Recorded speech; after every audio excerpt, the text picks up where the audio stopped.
Hey, what's going on, everyone? Just wanted to upload a quick review video of my 2017 CRF250L, just giving my opinions on it so far. I picked it up earlier this year used for about $4,000, which was a fairly good price in my area. It has about 2,500 miles on it, and I think I put another 300 on it since I bought it, and I have enjoyed every moment. I looked at a lot of different bikes over the last year or so, and of course I looked at this bike, the KLX250, DRZ 400, WR250R, and I ended up going with this bike because it has a very big following, a lot of aftermarket support, it's very reliable, and the thing that really pushed me to buy this bike was a YouTuber named Attention Deficit. I'll put a link in the description of this video to his channel. I definitely recommend checking his channel out if you're looking at getting one of these 250Ls, because he really just goes and shows how capable these bikes really can be. With all that being said, a little bit about the bike. Again, it's 2017. I have done a few things to it. A couple things were already done to it by the previous owner. Some of the things that have been done to this bike, I guess we'll start at the back.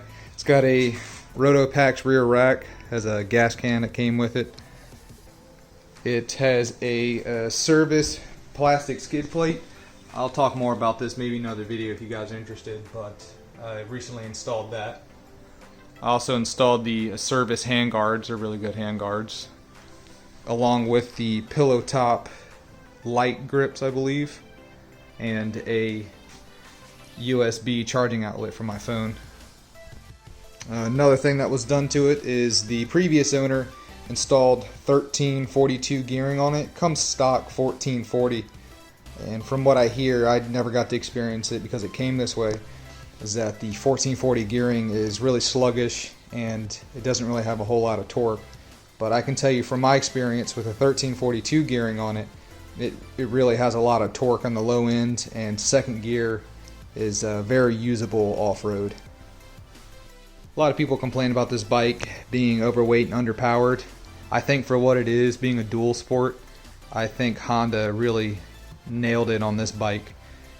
It's not going to be a full MX bike and it's not going to be a full street bike, but of course it's a dual sport and it really has the best of both worlds. It's like I've heard someone else say before, it's 80% as good as any other bike. So you know, it's 80% as good as a street bike on the road and 80% as good as a MX bike off-road. So it's really a jack of all trades bike.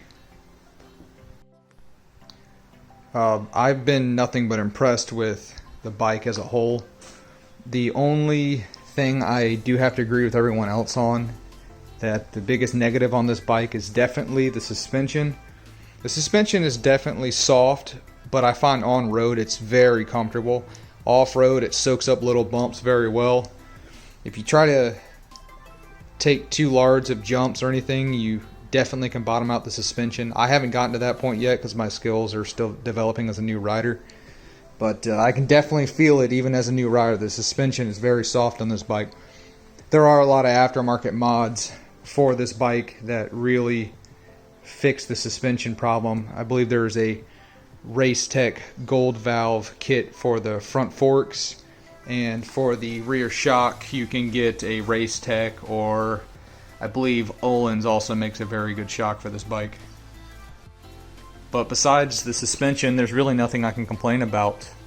For what Honda designed this bike to do, it does it flawlessly, and I don't ever see myself getting rid of this bike. With all that being said, wrapping up the video here soon.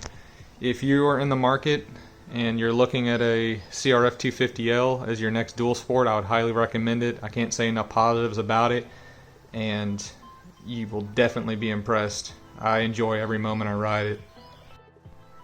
One other thing I'll say, one of the biggest things that most people fear when they're looking at these bikes, especially if you're a new rider like I was, is the seat height. It's got a 34-inch seat height, but luckily when you sit on it, because the 250L has a pretty soft suspension, it'll come down another inch or two depending on your weight and your preload setting, and I'll demonstrate that real quick.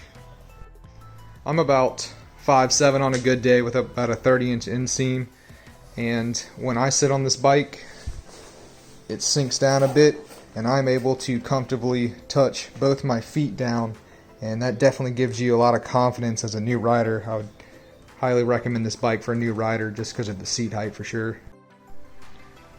Right before I wrap this up, I'll go ahead and start it up and let you guys hear what it sounds like. Everything's still stock. I haven't done any exhaust mods or any electronic jet kit or anything yet. So here's what it sounds like stock.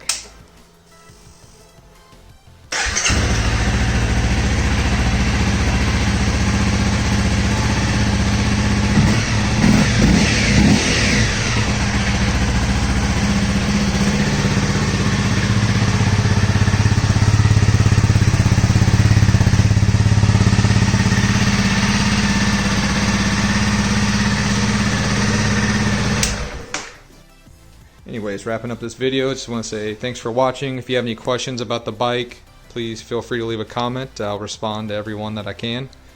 And thanks for watching.